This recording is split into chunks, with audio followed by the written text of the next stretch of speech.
స్పైసీగా సాసెస్ అన్నీ వేసి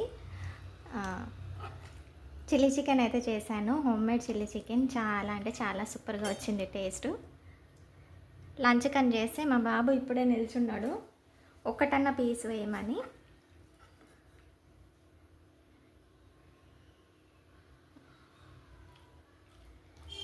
ఇలా క్వాంటిటీ తక్కువ కొంచెం పెద్ద పీస్ వేయమంటున్నాడు చూడండి. క్వాంటిటీ తక్కువ ఉన్నప్పుడే ఫుడ్ రెసిపీస్ అన్నీ మంచిగా కుదురుతాయి కదా. ఎక్కువ చేసినప్పుడు అయితే అంత బాగా అయితే కుదరవు.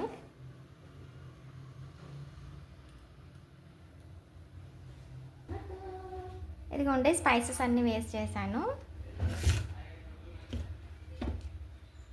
అన్నం వండుకోవాలి. పుష్ప మూవీకి అయితే వెళ్తున్నాము. అన్నీ రెడీ చేసుకొని వండుకొని తినేసి వెళ్తాం. వీడియో నచ్చితే లైక్ చేసి సబ్స్క్రైబ్ చేసుకోండి.